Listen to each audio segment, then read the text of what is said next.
Hey everybody, welcome back to Pixel Junkies. We're going to start off the series by reviewing one of my favorite mods of all time. Ties That Bind manages to perfectly capture the essence of Fallout and do it in an engaging way. It takes the idea of family members in a post-apocalyptic setting, present in the vanilla game, and expands those ideas in a very personal and emotional story. It's a test designed to provoke an emotional response. Shall we continue? The mod adds your sister Amanda into the game. She's with you from the time you're a toddler to the very end. Through each stage of your life in the game, she's there to talk to and interact with. Everyone does. How do you think I wound up in Vault Engineer training? Top-notch writing and voice work make it sometimes easy to forget that she's actually a companion character in a video game.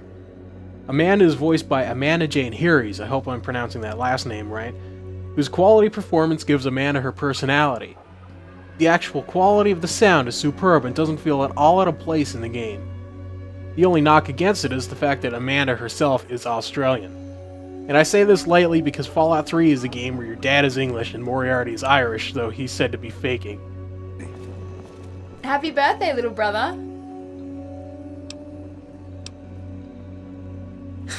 Just for that, you're not getting your present. Oh, go on, take it. It's not like I was really going to keep it from you. If there's one aspect that's going to drive you away from this mod, it's probably that one.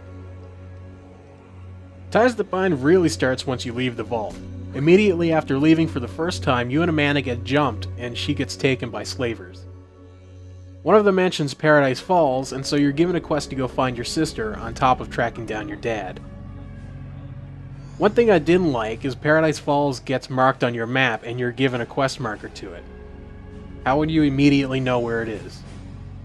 The difference between Ties That Bind and following his footsteps, though, is that Ties That Bind feels urgent. Who knows what the slavers are doing to your sister?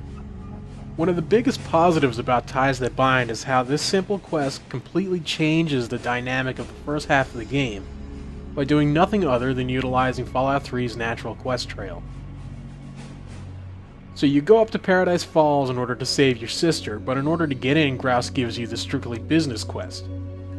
So you have to go get one of the slaves he wants, probably Arkansas in Minefield.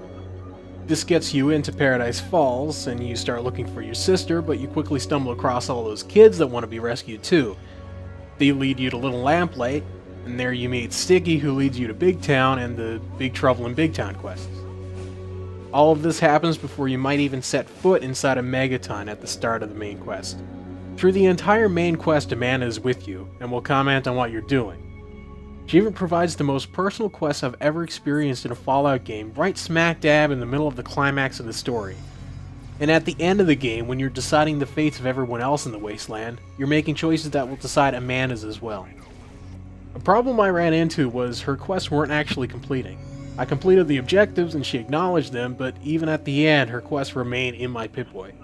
Maybe I missed something, but it definitely felt like they should have been finished. It's hard not to recommend Ties That Bind. It provides something special that I really haven't seen before in a mod. Whenever I play Fallout 3 without the mod installed, I find myself missing Amanda. I think that says more about the mod than I ever could in a 5-minute video. I don't think so. I was too young to understand at the time, but I knew there was something funny about the way she acted around him. Thanks for watching, everybody. If you liked the video, remember to click that like button and subscribe to see more mod reviews or just us playing games and being idiots and stuff. Bye!